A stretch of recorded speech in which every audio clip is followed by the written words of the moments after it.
like sometimes we're not even aware of our state of being, how we're showing up to life. So sometimes we may be in a state of fear or guilt and we're not even aware of it. And so it was able to build this more of an awareness, like how am I showing up? I wake up and I'm going on my phone right away. And that's literally the extreme opposite of like waking up and like disconnecting for a second, you know? Process of meditation is supposed to bring you a sense of almost like calm as you're observing all of the sensations that are arising. All right. Welcome back, guys. Hey. The camera's so far. Like, our camera's never that far. I know. But because we're 3 people in one row. Mm-hmm. Should I look at the camera or look at you? Well, when we're talking, you can look at us, but you could just like give a wink at the camera every now and then. Acknowledge that there are people possibly. No, we don't look at the camera, but just when we're like welcoming. Actually, Rivka's much better at looking at the camera than I am. I'm usually just always trained on you. Listen, and I'm always like, why are you not looking how could you back not at be? me? How can your eyes not just be on me? You know? Good point. Yeah. Solid. Anyways, today we have on a guest, someone who actually was on before.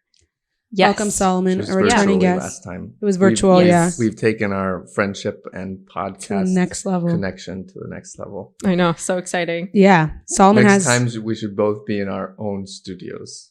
Amen. Amen. Yeah. Like you're saying, like you record from your studio. Yeah, my studio. Guys will come on my studio, and it'll be like ebb and flow. Yeah, and like in lit up words. Yeah, it's gonna be great. Neon. So cool. No, we have so many plans. We're not. That's not our style. Lit neon. Up words. That's my goal. Yeah. Okay, we'll discuss it. we never agree on anything, so that's just the nature. But anyways, Solomon has his own podcast, and but today we're gonna talk. Last time we talked about like your story and how he really found like Judaism, but today we're gonna talk about more meditation because that's something that you have like researched. Studied, practiced, and now you give courses. I teach it when I have some clients. Yeah, I help with that on an aspect with health coaching. Just I guess in short, often we think when it comes to wanting to have more energy or losing weight or whatever the case may be, whatever the goal is, we think about the first things that come to mind are usually fitness and nutrition. But a lot of it also has to do with, our emotional health, our stress, and our mental health. And so different tools such as meditation or journaling can really help just be open to other avenues to learn to have more energy, lose weight, and whatnot. So my question would be, it's crazy that, would you suggest meditating because of those benefits? Or do you think that there is like a deeper thing at play when you're meditating? You're like kind of channeling, you're tapping into maybe what's the deepest part of human consciousness versus, oh yeah, I'm doing it because there's some health benefits to it. So how would you approach that if someone, you know what I mean? Mm-hmm. If you're trying to get someone to start meditating, I think that the first way that he said it is like more effective, at least for my type of person, but yeah.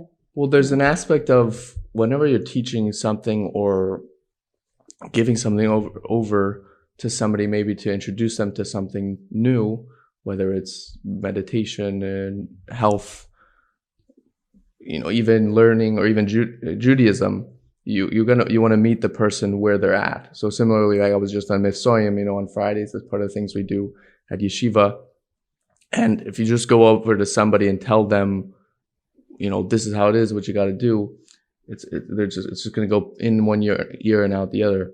So similarly, you can introduce it in a way that gets a person interested, but then hopefully they'll see all the other aspects of it, such as like you named and like I mentioned, a meditation calms you down, builds your concentration because of the different focal points or ways that you can practice meditation. You build your concentration, you build your ability to focus on one thing and not get distracted, especially in our today's world. Those are some benefits, but there's so many other avenues. And it also can be used as a complement to your purpose, your davening, your prayers, your Torah study, and all of the above.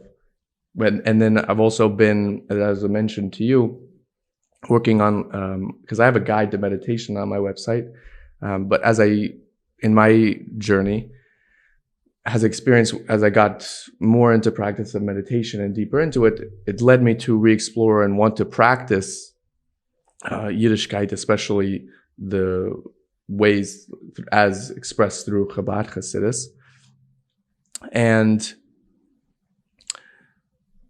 I've been learning more about what Judaism has to say about it. And like all our early Hasidic masters, meditated. And even in the Gemara, it talks about how they would, before they would pray, they would sit and I think the word is like tarry for about an hour. And so some commentaries say that they would focus and meditate. Right. And I've been reading. Before the prayer, they would do kind of like to get in the mindset. To clear out the mind from all the different mundane things and worries we have. Like when we wake up in the morning, we're thinking about, we might not be feeling so well, or we're going to be thinking about this or thinking about that, that's going to happen. So by just taking some time before you go out to the world, so to speak, or even pray or even learn, you're just taking some time to like check in with oneself, so to speak, with your connection. And I do have to say, like, I feel like a lot of people will relate to this, and I'm one of those people where I wake up and I'm going on my phone right away. And that's literally the extreme opposite of like waking up and like disconnecting for a second, Mm-hmm. So I feel like probably a lot of people listening, just a lot of people out there, like just with social media, phones, people sleep with their phone right next to their bed. They wake up, they pick it up, they look at it right when they wake up. Yeah. So I guess it's a useful tool to just like not do that. For sure. And you mentioned that and how I learned before. So one of the, I guess, teachers that I originally learned from was just a doctor, non-Jewish individual, but would teach the meditation in the language of science, which was very helpful in a sense of understanding what's going on in the body. And so one of the things that we teach also, like you mentioned, by the way, I should note that also it's being able to take that information and see how it aligns with Torah and whatever, because it ultimately wasn't based from a foundation of Torah. And I'm very interested in going into that. I think it's... we'll get into it. But like you mentioned, that often one of the first things we do is reach for our phone and check and respond immediately. One of the first things we do in that way, and it's not a bad thing, but we react to the world already upon waking up. But instead, waking up, doing your stuff in the morning, and in a sense choosing to have sovereignty in a way, and how do I want this day to be? I'm going to check in with myself and just practice being present before I engage into the world. So I still have all those things, I still have all those notifications, but instead I've checked in with my connection, with my alignment with Hashem, with God. And now I can able to respond instead of react to those different things throughout the day, whatever they may be. And I think... Sorry. What? No, you have a question? No, I was just going to ask, do you think this should be a daily thing? Ideally. Daily, right. Yeah. Do you meditate every day? Yeah, every day. Wow. So for the past 4 years. 4 or 5 years. Yeah. To be honest, though, when I was at yeshiva in New Jersey, during like the 10 days of Teshuvah, and it might also be something to dive into, but because meditation is a tool, it's a means to an end, it's not an end in itself, we can also approach that in a rigid kind of way. Wait, what do you mean it's a means to an end? It's not, you're saying it's not something that you're supposed to be doing for the rest of your life? I think the approach, meaning a means to an end, is it's a tool. It doesn't use you, like you use it. Okay. As opposed to like being rigid about something, like let's say like with exercise or a certain type of food.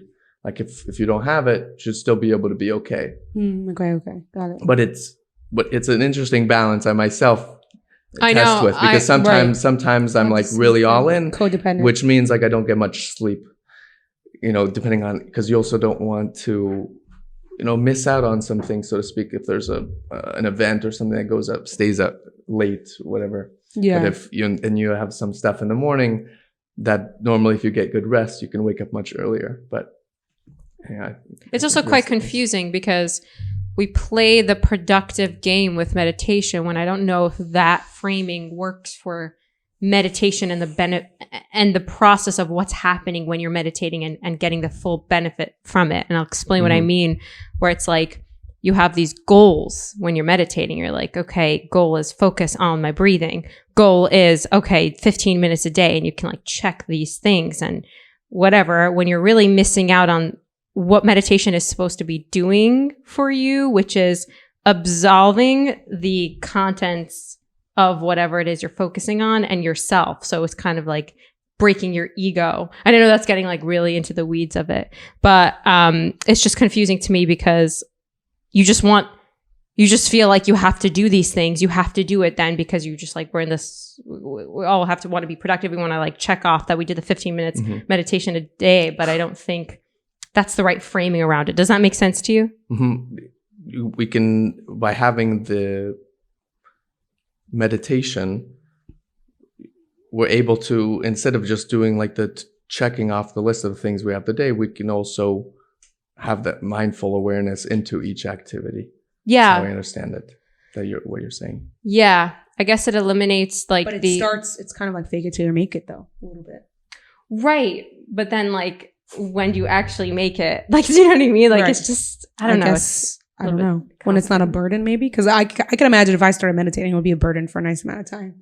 It would feel like a burden to sit down and just like for 15 minutes. I don't know. How long do you meditate every day? Close to an hour. Wow. And you started off doing an hour? No, we started off. Me and my brain. Yeah, we'll go back. We'll talk about like I guess we can just go into like what meditation is. Yeah. That's a good one. First. Amen. Cheers. So meditation, I've actually learned a couple different roots from it because I've been reading recently a book by Rav Dover Pinson called Breathing and Quieting the Mind. And he addresses different early Hasidic masters and sources of Jewish practice with meditation. But what I'm familiar and learned with is that meditation comes from a word from meditar, which is to become familiar with. So it's by disconnecting from different senses. You know, we have a lot of sensory information coming in. By closing out, our vision, because you're closing your eyes and you're ideally in a silent environment, or maybe you have some nice sounds or an audio, and there's a lot less information coming in. And in that way, you can place more attention on your thoughts that are arising or the sensations of your body, and you become aware of how your body kind of automatically reacts to different thoughts or different situations that arise. That's why also you may hear that it's a tool that's helped with a lot of people with breaking habits or getting over different traumas and things of that sort, because you can have those thoughts or those experiences come up and in a way practice kind of zooming out and just observing that thought instead of automatically identifying with it. Yeah. So one of the things you learn is that you're not your thoughts. I'm not identified with my thoughts, or just to take it kind of something that's practical, I suppose, is often when we're feeling anxious, a lot of us will say, I am anxious. So we identify, how we speak is from a place of like identifying, but really you feel anxious. And in that way, it's also just by saying that, it's a lot more calmer, because then you realize, oh, well, it's okay to feel that way. There could be a solution. Feelings can pass, and I can do something about it. In a sense, there's a degree of separation from it. It's not you who you are. Yeah. Right. But to circle back, how I started originally, because I mentioned to you guys before, I played college basketball and basketball in high school, and I was very passionate about, or am very passionate about, performance, and anything I could do to improve how I play the game, I was interested about. And I was told I had like all the physical skills, but the mental part was kind of not an alignment. And it kind of bothered me as well as a player that I didn't feel like I would perform to the level of which I thought was capable of. So that was introduced as a tool to help kind of calm down the nerves, calm down performance anxiety, so that when you enter the game, you're a lot more present and at peace. And that's like when we talked about last time, that flow, right? the Flow zone state. that I would get into. So it's something I would practice and rehearse getting into. So it started off just 5 minutes. Okay. And then. And did it feel like a burden in the beginning? No.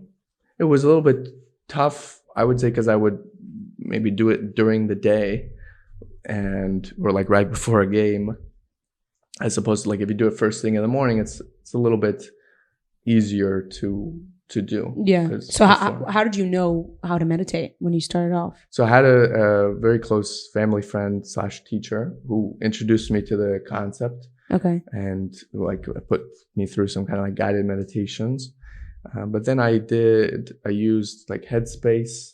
This was now like 4 or 5 years ago. And I was also passionate in reading books about like self-improvement. And it would mention it. And so then I would learn about a different method and listen to a guided meditation there. Are there a lot of methods of meditating? Well, I met methods like through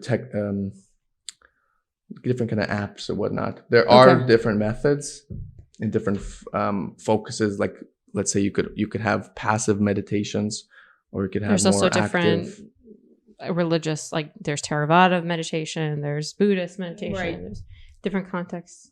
I guess what you were saying before, it supposes that you have some sort of control, or maybe not. So I'm wondering how I would say the illusion of control is played into when you started meditating and how that helped your performance. Because to me, when I meditate and it happens where it works, I'm suddenly very aware of the fact that I don't have control of any of these things that are happening. And they're all kind of taking place without what feels like my free will. Or is that what you get from meditating? Is that what I get from meditating? That's the feeling that you get when you meditate? Yeah, that like all these sensations are just arising, and I'm like a passive, Vessel. The word? Vessel, I guess you could say. And then I'm observing. So it's also interesting talking about like the notions of the self and things like that. Who am I really? Mm-hmm. See, that would scare me. When did I mention control? So I'm wondering when you were saying how you were able to, like when you're performing and stuff like that and things were arising, you were able to notice when I am feeling anxious, and then I could pass it along or something like that. So I'm wondering how. Well, in that way, you have More the control. Sovereignty. You don't have that was the word you used. Let's say I remember also it brings up when I interviewed Rabbi Shays Taub, we were speaking about this as well, and what you do have control, or let's say sovereignty over, is choosing what you want to think, but you can't always control what thoughts are going to arise. Okay. So let's say in the case of like when I was playing a game, somebody may talk trash, about your performance to get you to play poorly, or you may have a thought while you're playing, like let's say you make a mistake, quote unquote, you turn the ball over, and you have that thought, right? Is coach going to take me out? But by being able to gain that space between the thoughts and that stimulus and the response, so instead of getting like immediately like, oh my gosh, tense up, and then you just continue to play poorly, instead I can choose, oh, well, that's not necessarily true. Let me be in this moment and keep playing. I may have made this turnover or whatever it is, but Gamzu Latova, or I can interject more of a positive thought or response. So similarly in meditation or just throughout the day, we have different thoughts that come into our head that, sometimes quite random or unpleasant, but this allows us to create the space between it. So instead of, like we were mentioning earlier, with being kind of identified with the thoughts, I can have a thought like, well, I can just observe it. Like you even mentioned a little bit, it's kind of interesting, but is it really even true, or whatever the case may be, or how would I be if I don't think that thought? And you can kind of just allow it to pass. So you're saying you kind of gain more control from meditating. Control of what? Of what, like, of your outcome on things. But it seems like you feel out of control. Not so much the outcome on, like, it's not a control on what's happening, but how we respond to things or how we think about the things. So it's the perception. Right.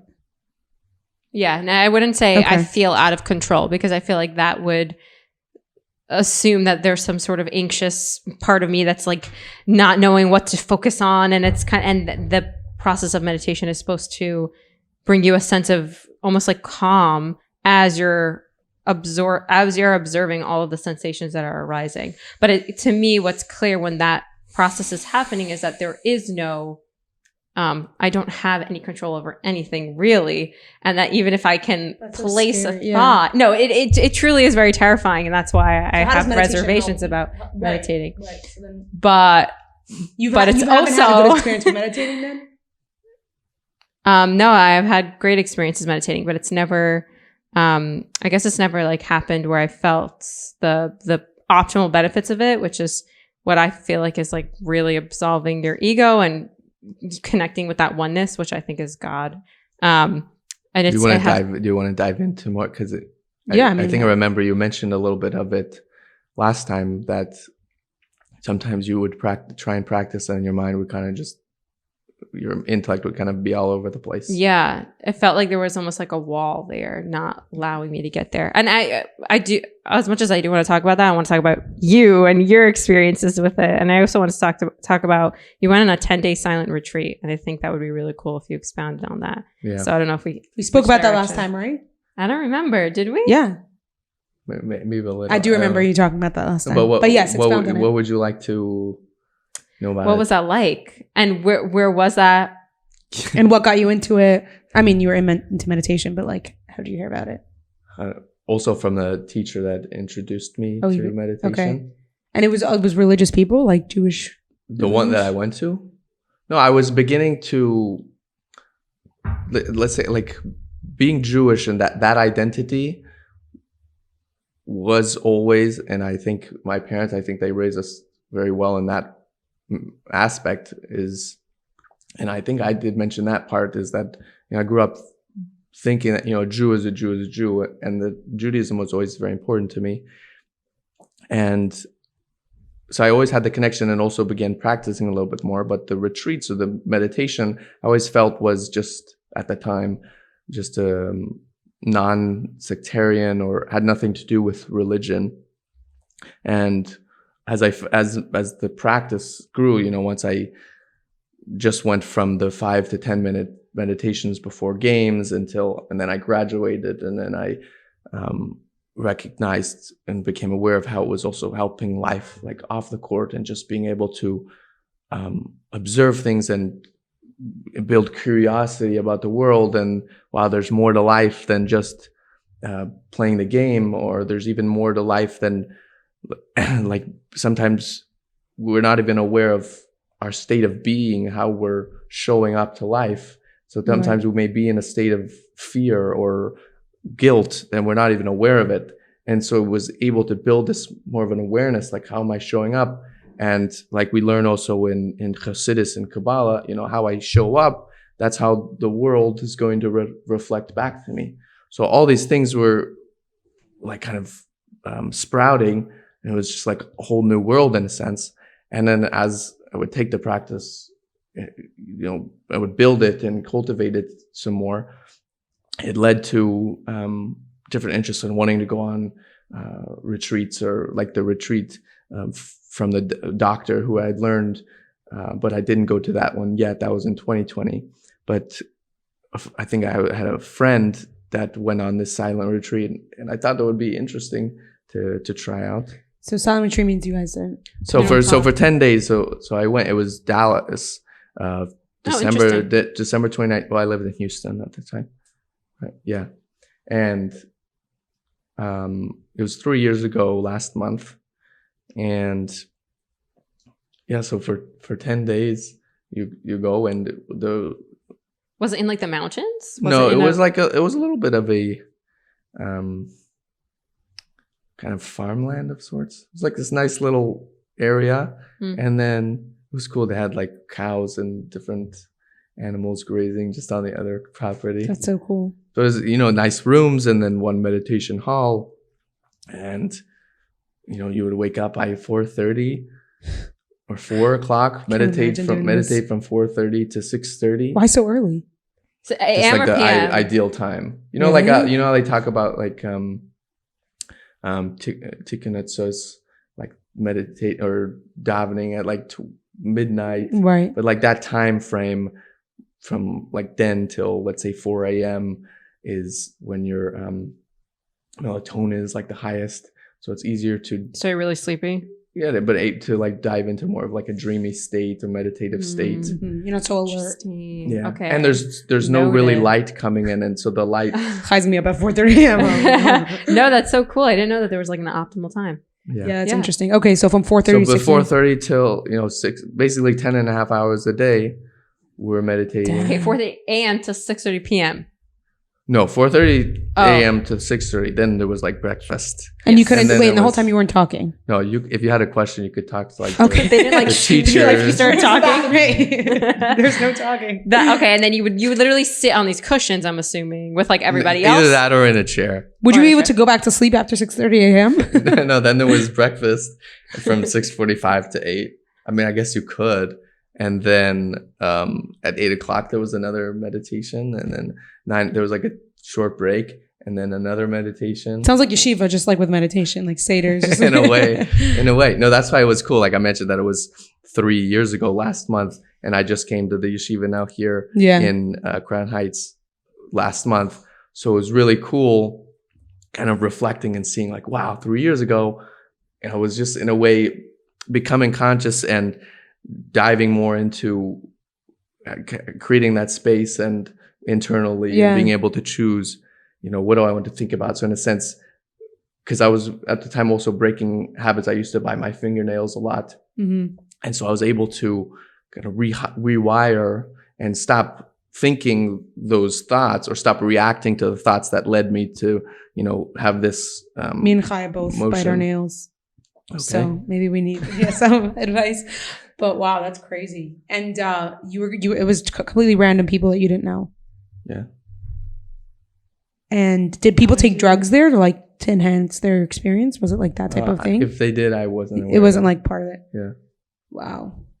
Would you be able to do that? And I would really like to. I don't know if I would be able to though. I feel like it would be incredibly hard for me. It is very intense.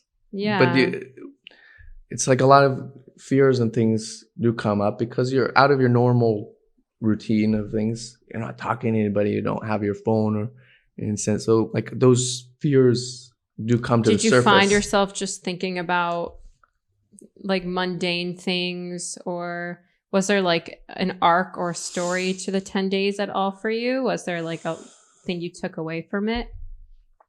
Or was it all just cracking at trying to figure out how to reorient your thoughts into focusing every time you meditated?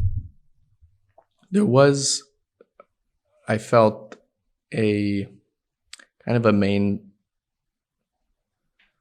lesson of sorts. Mm-hmm. And I felt like it was also a pivotal point in my wanting to, just in growth in general, but also leading into wanting to practice, Judaism in an Orthodox way. Because, you grow up and you look at, let's say, Judaism, there's lots of things that we say obligations and things you got to do. So that was kind of one of the things that I went into the meditation wanting to kind of get beyond or see like what's the really deeper meaning. And because I also remember getting first into meditation, and I felt like whenever I would then pray or read, let's say, Tehillim, like in a sense, there was like this veil kind of removed because I was meditating. So my focus was better. So I would like see the deeper meanings of things, you know, so I would think at that time. And so I would remember thinking like, why is Judaism not teaching this? Like, this is amazing stuff. And so I guess I'll share, one of the main things that happened at that retreat, I don't know if I would really recommend it, because I was putting on like tefillin and stuff at the time, like beforehand. But it was one of those things I thought was like an obligation. And so I actually wrote about it. And, you know, they ask you like not to bring things or not you have your phone or the journal. But of course, like I brought my journal, and I even had tefillin like the first day, and I my sitter. Because I was like also budding in that, you know, practicing Judaism and whatnot. And tefillin, by the way, that was relatively new at that time, because I only started it, I think my sophomore year of college when I like had a foot injury. But you know, like we're mentioning, when you're out of your normal routine and you're not talking and you're meditating 10.5 hours a day, you know, these different kind of worries and things come up. And also during that one of those morning breaks, I would put on tefillin. But then there would just seem to be this like internal conflict kind of going on in my head, because like especially in the practice of meditation and like at those retreats and a lot of the Eastern stuff, which is, I'll say, limited in a way, is that you do learn to disassociate or get beyond the physical things. And I was having tefillin, and tefillin in a way is a physical thing. Right. And so like I had this like internal conflict. And I remember the first few days were really, really intense and challenging. Like you mentioned, like you can only imagine, it's kind of scary. But it's all just like in your head because you're in like a peaceful kind of place. But, you know, I remember feeling like worried, like God forbid, you know, I would do anything that's not aligned with being Jewish, being in Torah. But it just got to a point that I just felt like I had to like not do it while I was there. The tefillin. Yeah. Okay. So, like I said, I wouldn't recommend anybody not doing that. But at least for me at the time in my journey, I had to like make a decision, kind of like go one way. So I chose that, and it felt, in a sense, had like powerful just releases of tension. It felt like tension washed away. Like it's not that I said no to it, but I said like while I'm here, like I had full in mind when I return home, I'll return to it, etc. And like I said, I can't say if it's like a good thing or the right thing to do. I don't know. Also in meditation, you know, you learn to get beyond right and wrong because right. You know Hashem is one. So we also shouldn't label things as good or bad. That's another thing to talk about. That's confusing, but yeah, continue. But so I didn't do it for the rest of that retreat, and so I felt like I was able to learn, like kind of more go inwards and connect with my relationship with Hashem internally, as opposed to like I'm just doing this as an obligation. Of course, also you learn, and I learned that a lot of words and things, such as even the word obligation, you know, we have our own definitions and preconceived notions about. So at the time, perhaps I thought obligation is like a negative thing, like, oh, what are you telling me? I have to do something. But really, an obligation is like, this is for my relationship with God. I mean, like, that's why it's something I have to do. We say mitzvah is like a commandment, but then it's also like, what is it? Tafsa. If you were like, you're connecting. It's a way of connecting. Yeah. Just a different perspective on it. But yeah. But yeah, so that was one of the main things that I felt like I learned, to answer your question, is that getting beyond it died, you think? Yeah. That's okay. The rest is just going to be audio. Get comfortable. We'll find some cool photos. Yeah, just photos of you, just like slideshow. What was I saying? Finding cool. Is that what you're saying? No, that's what I was saying. No. But just okay, go. Learning, like not in a sense of, it was a positive sense in that with physical things, like we're talking about with our phone or different tools or holy objects, how we approach it also is an aspect of it. So like you can have a phone's not bad. It's how you channel it. Yeah, how you what's your approach with it? What's your relationship with that thing? Right. So that was one of the main things that I learned, is that also how we, there are tools and there are things, and they can be positive or negative. Like Tanya, talks about like klipas noga.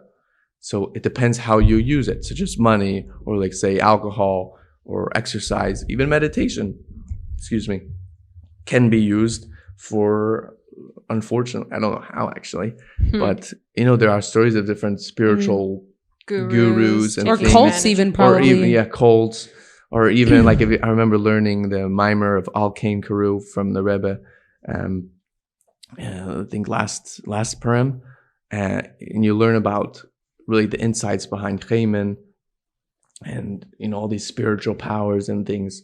So, but I just bring that up. So like one of the things that I learned, main thing is how you approach things, and so that's what also that's really you what learn meditation about. Gives you, I feel like. Yeah, and so even in Judaism, and we have, and I think that's also, I can transition how it led me into wanting to practice specifically Chabad Hasidus, is that coming with the background of like sports and with all this meditation, there is an aspect of the, let's say, body of things. Let's say like Shabbos. I felt like that was also something I connected with during that retreat, was what's Shabbat really about?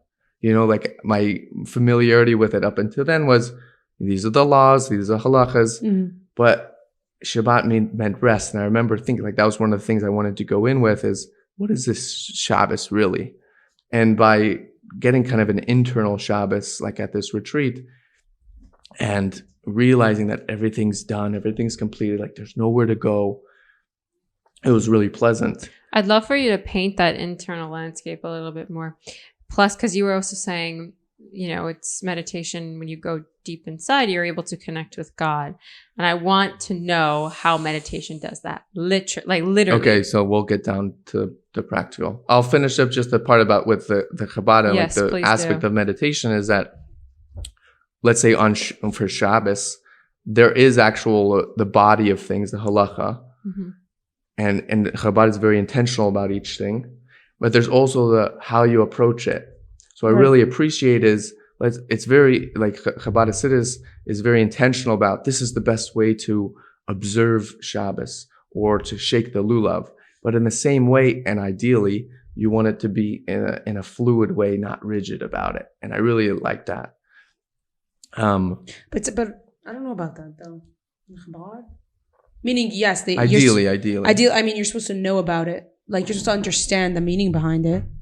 But it's still very much about the halacha and very much about. But just like the Rashbi said, a mitzvah without a soul is like a body with a mitzvah without it. Kavana is like a body without a soul. So like, yes, we have those things, and that is in one aspect more important, but it's also how you do it, right. How you approach with it. Okay, got it. So getting to the practical internal part of what you're asking is that, we have different thoughts and attachments and connections to different things and relationships, and we were talking about identity. And so practically with meditation, you learn to connect with like, what's my real identity? So I'm not an athlete, I'm not a student, I'm not a son or whatever. Those are roles that I play. So whenever those things would come up, you learn to just observe it and kind of get beyond it. And in that way, you get to a space of just your soul, in a sense, your identity. True identity. Yeah, almost. which is beyond any of those like attachments. Are you scared that it like disconnects you too much from the world? Well, it definitely can. That's where those other, That's where those other practices of meditation are very limited and Yeah. only get to a certain place. Like I remember when it was guiding me into wanting to practice Judaism, more so is because like those other practices get to like, let's say here, but that's only where Judaism begins. In a sense, how do you approach those things? Like you want, in a sense, have a transcendence of it, but then Judaism says, but also like But also how that- engaging in it. which- We're not trying to leave the world. We're trying to Right. elevate the world. That's what we should. Oh, yeah. That's So I in guess, that way, it's beneficial because Yeah. then it's you learned how to approach things, how to really engage with the world in the best way, and in that way make a dwelling for God. Yeah, and I guess that was like the novelty of Chabad Hasidus, where it was like, it's not just about the spirituality, and it's not just about just the halacha, it's spirituality. It's like the two worlds colliding, becoming above it, and also, but also Yeah. being practical about. And as we have, like, God has the name Havaya, which is transcendent. So in that way, perhaps you're building that connection with God's name that's above creation. But then there's also his name Elohim, which is within Nature. Yeah. And as we say, like on Yom Kippur, Havaya Hu Elohim, that the God, just as much as God within nature, there's a Mike and there's you, there's me, is the same as that's beyond all of this. Yeah. I wanted to talk a little bit more about the theory, and I think you wrote such an interesting thing. We wanted to talk a little bit more about that on your blog. You wrote, in meditation, it is taught to observe thoughts impersonally, meaning the present thoughts is not my thought. The meaning of an impersonal phenomenon is that there is no me, my, or I involved. And I think this is me, I think this is a confusing notion since most of us feel as though we are someone, that there is a me, like there's a strong sense of I'm here right now, and that there's something living there's the Chaya right now. I'm living her life. So are we supposed to kind of deceive ourselves into thinking that we're not? And like, so how do we transport that experience that we get in meditation, that really deep connection that we feel with, I guess, how you said, which is godliness, into our everyday experience? How does that look? Not like me being like, oh, actually, I'm not me right now. Or like even just like the stereotypical like old women who meditates all the time is just like floating around. Yeah. Like how do you strike that balance? Yeah. Let me see if I understand the question. So you're asking, how do you, in a sense, have the recognition that there's you, Chaya, and Rivka? How do I live my day? Also that like kind of bittul of where you're like a no thing, no one. Yeah. No, because you have to live. Because essentially what I at least I understand, which I could be wrong, from what you get from meditating at like the deepest level, is that you're connecting, you're disassociating all of those roles, all of those identities that we assume is us, and we're connecting to our true neshama, our and so God. what is like the Alter Rebbe say about your true neshama, like in the Tanya? It's a chelik elika mimal mamish. It's a literal piece of God. So in that way, when you kind of meditate on that, and he even talks about meditating on that in the Tanya, on the greatness of Hashem, and that you're an actual piece of it.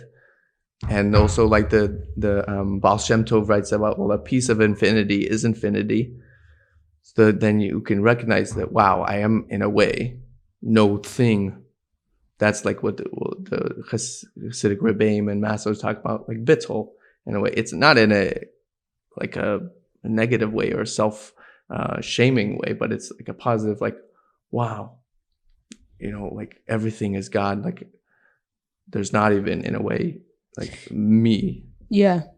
But there is, but also like how you're in this world and how God, one of the souls in which God created and wants to come and express in the world and have its unique perspective, is as a Chaya and as a Rivka.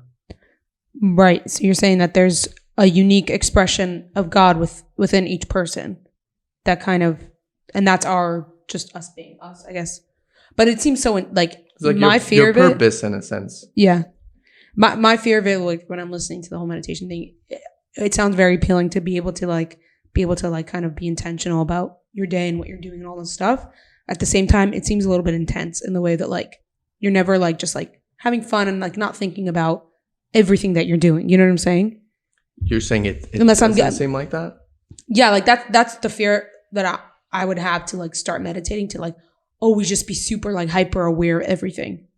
So You know? it's a great question. I think it's a little bit of a misconception because we may think that actually, there's this term equanimity, or in Hebrew, hishtavus, that, everything is one, and, you're not going to react to things and the same way you respond to positive things as you would negative things, like the stories of Gamza Latova, etc. And we may think that you have kind of a separation and kind of just be up in the clouds, but actually we engage and respond at our best when we're from that place of kind of equanimity.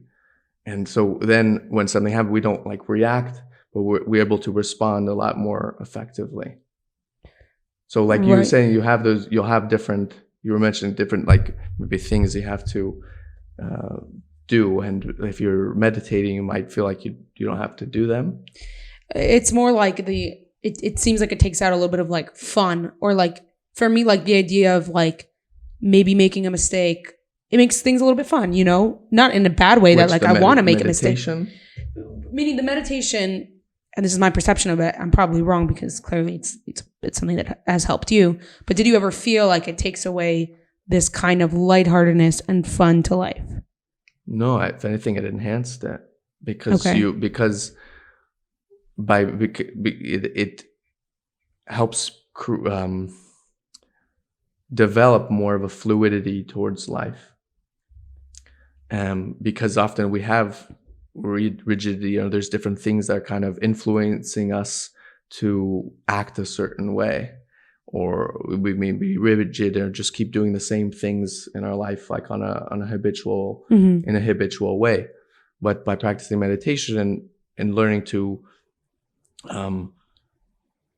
choose in a sense and not be so rigid, and being able to recognize different patterns of one's behavior, you can have more of that fluidity and just go with the flow. Okay, so you're saying in the opposite sense, it's like take things less seriously. Yeah. So then, that way, which is surprising, you actually respond and have more of a serious productive way. Okay. That's what I was saying. Like with Yiddishkeit, like the ideal is on one hand, not to say that's one hand or the other, but you have like this is the ideal way to do it. But you also like you're not so rigid about it. It's not like I have to do this right now. I have to say Shema at this time. It's like you dance. Right. I see. But the halacha, for example, like I remember hearing through Rabbi Y.Y. Jacobson that Baal Shem Tov has a teaching that halacha is Hariyu L'Shem Kol Haaretz, like sing to God, or sing to God the whole earth. And in that way, like you can look at halacha kind of like the bars on the music, that by being within it, it helps you express and play the best way. Yeah, that's really interesting. Because if there's no borders or boundaries or halacha, there's nothing. Then you to have it. like street ball, but even street basketball has some limits. That makes me feel like it would be cool if you can compose halacha specifically to you to make your own song. You know what I mean? But you really can't. Halacha is within it. Within. If you're composing halacha, then you're following the rules of halacha, but you're just within personal. Well, that's the uniqueness. You got to cover your elbows. You got to cover your elbows. Do you know what I mean? Yeah. So maybe you. So it's not really like cover your elbows with like a pink shirt, flowers. I get it. I know. I think that's a really cool way of thinking about it. I love the. I love the music. Like wearing a kippah, but. I don't have to have a black kippah. I can have a blue kippah. I can have a, there's room for that fluidity within the Torah. It's really cool. Yeah, it is really cool because this applies to every aspect of life. Everything has boundaries, but you want to be able to break kind of maybe the conventional bound or what people think you have to keep to. like for example, I've entered the space where I'm doing like a coffee shop. I'm starting my own thing, right? And like that's something that's not, it's very uncharted territory for me. Nobody around me knows what it is. People probably are like, what is she doing, you know? But so I guess that's like in a way breaking boundaries, but you have to follow to some rules. You have to still know, I don't know. I still have to learn the basics of like marketing, you know, from people who just follow certain rules to be successful. Yeah. It's really cool because you can apply it to so many aspect and the soul aspect. Yeah. And the soul being like the kind of the chaos, the chaotic part. Yeah. Well, no, the soul being the approach with it. So let's say you're making a cup of coffee, let's say, or any coffee shop, since you mentioned that you're starting that. Yeah. There's the whole way of method of how you're brewing the coffee and the different methods, like we mentioned before. But there's also, and even just like ultimately till giving it to the customer. But there's also the way, like, how are you doing it? How are you, like you watch the baristas pour the milk, latte art, latte, and it's like, it's part of the experience that it makes it, when it reaches you or the person that's consuming it, it really does influence it. It feels like there's a soul in it. Like people tell me like, oh wow, I feel like you made the food with love. It's like you put soul into it. Yeah. And when you can look at like our whole process of kosher food in that way, at least like ideally healthy kosher food. Yeah. Because there's a Jew ideally throughout the whole process that hopefully is, Yiras Shamayim and all the above. Yeah. Did you ever watch the movie Soul? Pixar? Yeah, it's a good movie. Yeah. I feel like it's this kind of this idea. Yeah. Of just, it's not like necessarily that it's not necessarily we have one purpose in life. You just have to be in the moment. I don't know if this has to do with it actually. And it gets to, I think I mentioned a little bit, the soul in it. When you're present, and in a sense, when you're not thinking about the me and the my and the I, you're actually, I think, in the flow and performing at one's best, and in that way aligned with God and doing what He wants to do through you. I think you spoke about this before, and I wanted to just emphasize it. I think meditation is particularly important for people nowadays because there is this world, if it's not anything, it's just distraction. There's just so much all the time, every minute, in every single way, to the point where I think most people don't have an awareness of just how much is going on in their brains and what's informing their thoughts or what's informing their feelings. It's just, it almost is like you have to take a huge journey internally in order to not even clean out that space, to just see what's going on. And if you do that, it's incredibly hard. And that's what I kind of did it was like, what was it? I think it was 2020. I just sat down and I was like, I'm going to meditate. And within like the first second, I was like, I can't do this because it's scary as hell. You're alone with your thoughts, which when are you ever alone? I cannot be alone with my thoughts. So this is like no, this is like something that I have to like work on really, because I can't walk in the street without music in my ears. I can't be doing like the dishes without listening to like a podcast, something else like going on in my head. Cause then I get anxious with my thoughts. It's like, I need a distraction. It's crazy because you just see how insane you are. Like if you're just for a second, just sit down, listen to thoughts, you see 1 second, you're like thinking about the plans that you have to do, what you're doing next, what you're feeling. It's nonstop. It's part of the reason why I'll like go on my phone, scroll on my phone until I fall asleep, because especially when I'm trying to fall asleep is when all these thoughts go into my head. Yes. Like, and then you're what's going to happen tomorrow? No. Right. Don't want to do that. What I'm saying is when you start meditating, you can really, like you said, not create that space. You realize that space was always there. And you kind of inhibit that space and you're not your thoughts. And it's really cool. It's terribly difficult. And I've stopped. So I think like I'm not like the best person to give you advice, but it's incredibly beneficial. And even for 5 minutes. But did you experience that in the beginning? Like just getting too anxious to deal with your thoughts? Yeah, when I was one of the earlier times, especially when I made it more of a longer practice, for sure. Because your body then wants to move and get up and go to the restroom and do different things. I started noticing that everything started hurting me. Things started itching. So that's why I'm grateful for how one of the books that I learned that I was, and the doctor that I was teaching it, and now I'm mentioning again, taking aspects of it and how it aligns with like kosher meditation and with Yiddishkeit, is that you learn about the science of what's going on within your body. So like those aspects of it, and that's what's happening like within your body, you actually learn from a greater awareness. That's a good thing, meaning that means you're doing it correctly. So, right, you said this last time, because your body's like pushing back. Yeah. Yeah, and that was one of the questions I had, by the way. What are indicators of progress on the path of meditation? That is an indicator of progress. When you think, so that's what, when the more difficult that it gets, actually means that you're doing it properly, which is kind of like, wait, what? Right. Because then you can kind of, it is difficult, and especially because it might continue throughout the day, you might feel like tense and this, and it's just like out of it. But if you continue that meditative focus and ride the wave, so to speak, it'll pass as well, and that tension will rise and pass away, and in that way you'll enter to a more of a clearer way and have a greater focus. You have to push through that hard. Yeah, there's different layers. So it's like in today's the Tanya was talking about, Moet Shalit Halev, how the mind rules over the heart. The heart meaning more like on the body aspect, how the body wants to go. Ultimately, though, it started from how we conditioned our body to do. We get up in the morning, we look at our phone, we go out into work and have to call this person and do that. And so like our body is just kind of going from one thing to the other. But instead you're sitting your body down, and of course, like if you learn physiologically, like it's gonna like shake, like, what are you doing, brain? Like, I'm supposed to be over here right now, or I'm supposed to still be sleeping, but you're just sitting me down here. Like, it doesn't want that. So it and it's depending also on how long somebody's been doing a certain habit.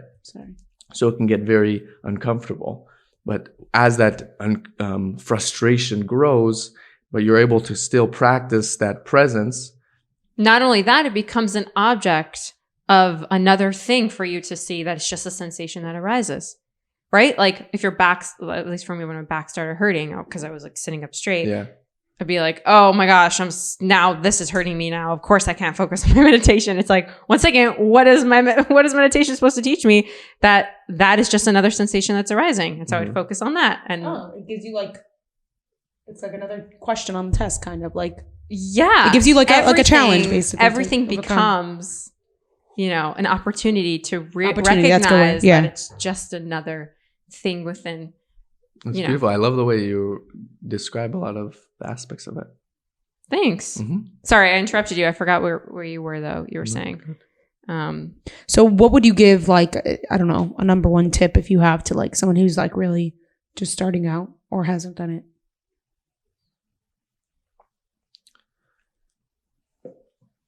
I would encourage especially one of the first things somebody does in the day, like see if you can, depending on how much time you can afford or make in the morning before you go out in the world, so to speak, put a timer for 10, 15, maybe 20 minutes. Depending, if you have to wake up, do less. and 5. And put the phone on do not disturb or airplane mode. Set that timer, and even just just kind of sit in the silence. And I have different guided meditations, and like I mentioned, working on the guides, Jewish meditation. So I also put in different rabbis or individuals that I've interviewed, and they have guided meditations, or I even had guided meditations. And just learning to practice presence. You'll think about what you have to do that day, but you'll just return your focus. For example, let's say just scanning the body, and then towards the end of the practice, also you can ask oneself questions like, how do I want to show up today? How do I want to respond to my friends or my parents, maybe they say something that isn't so polite or is surprising or kind of rubs me a unpleasant way. Like, how do I want to show up, or on my way to work? Just kind of putting that some intention to the day, and how does a person want to be? Okay. Love So that. what does it mean to scan your body? I actually was gonna Do you want expound on to that do a like little bit. a short meditation kind of sample to close out? Yeah, Oh my God, no. I want to. Yes, let's do it. Forced. Yes. So Okay, what do we do? Do also, we by sit the like way, the this? part with your back, like, how are you sitting? Like, are you sitting in a chair like this? So for a long Like, time, 'cause I if was you- like, I have to sit on a cushion, Oh, like okay. you know what I mean, without any support on my back. Okay, so it can be a comfortable, like, you can lean. Yeah, You and can then I lean realized against I the didn't have to back. do that, and I Yeah, just sat so- in a And do you have to chair. close your eyes? It At least helps. at least at first, Okay. because there's limit distractions that may be coming in. So you can just lightly sit, in your chair, and anybody listening can join Join. along. Yeah. And do we know if the video's I don't still on? know. Otherwise- We'll find out after. But Yeah, I think it died because it was on low yeah. battery and whatever. So, Is what but it this, so I'll also just mention this aspect. We'll just I could video it on my phone if you want. so good. Okay. This I'll say, like, this is a kind of an introductory aspect of it, to take it to also, like, blending Hasidus and Yiddishkeit into it. Once you get to a kind of a place of presence, then you can also bring to mind, Hasidus or different concepts in Yiddishkeit, and in that way, it's, once you're in that kind of present state, putting in a a nice phrase or something to review and to just meditate on. This is just to kind of enter into that. Mhm. So I would invite everybody to, like, sit comfortably in a chair. You can lean back nicely in your chair, your feet comfortably on the ground, and your hands just on your thighs. You just lightly close your eyes. And we'll take a nice deep breath in through the nose, and exhaling either out through the nose or just lightly through your mouth. And just kind of any tension you might feel, just kind of like, as you breathe in and exhale, just also kind of letting that all out. A nice deep breath in through the nose and out through the mouth of the nose. And just recognizing if your mind wants to wander or any thoughts come up, like that you're on camera or any of that, just returning your attention to the breath and to the sound of my voice. You may begin to hear any other sounds around, but really just focus on the sound, my guiding voice. Taking another nice deep breath.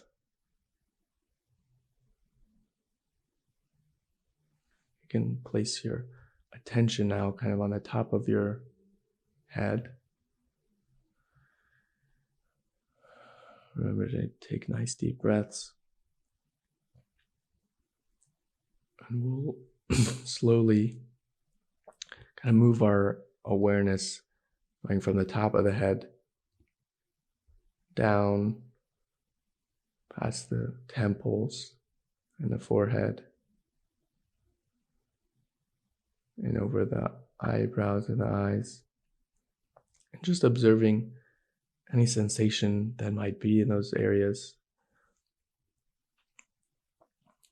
You can observe it as unpleasant, maybe it's pleasant, maybe there's no feeling there. But part of the objective also is not to react or be frustrated. Maybe there might be tension, but just to observe it like a scientist would look at an experiment. As you continue your way down past the ears and the nose and the cheekbones and the chin and down the neck, remembering to breathe and just let go of any tension, just letting go of the day, everything that happened. And we're coming close to the bedtime. And down the shoulders. Might feel like we're carrying something, just kind of letting go. If any thought earlier of the day comes up or that you have to do later, just allow it to rise and return your attention right back to where we left off, and down your arms. You can do both at the same time or one. You may find maybe one area has a little more tension than the other, and you can kind of just observe it with curiosity. That's one of the keys. Curious, it's a little more tense in this part of my body. I wonder why that is. But there's no need to figure it out at the moment. Just continue on down the arms, all the way to the hands. And open your hands if you feel like they're tensed. Then we return to the back, top of the back, and the whole torso. And down the chest, down the abdomen, into the waist. And then down the legs. And the bottom. Upper thighs and the quads. You make your way to your knees and down the legs, the shins, to the ankles, to the sole of the foot, all the way to the toes. Take another nice deep breath. You can even bring up gratitude for the feet, for carrying the rest of the body, for taking you where you need to go. And then on your own time, I invite you to go back up from the toes after a couple deep breaths to the ankles. And I'll be quiet for a little and allow you to keep up with it just on your own, and I'll meet you at different parts of the body. But just remembering that focus and breathing. And if your mind wanders, just returning it where you left off. No judgment, just observing and bringing it back and continuing on.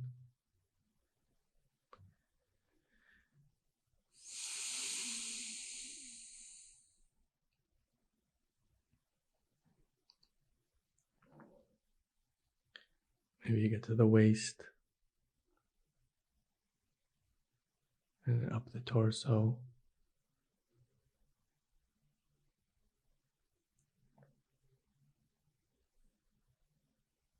And up the arms. And your shoulder. And the neck.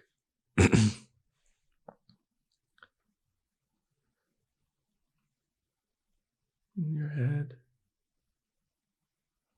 all the way up.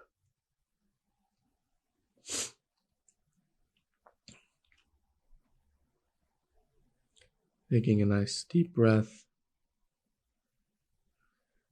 You can even just lightly close out. You can bring up maybe something you're grateful for today. Something maybe that happened that you're really appreciative of. Maybe a nice word someone told you, or having this awesome podcast set up.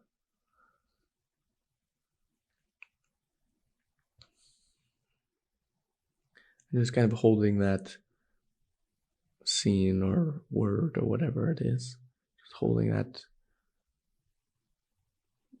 by your heart and just kind of immersing in that gratitude and that feeling of it.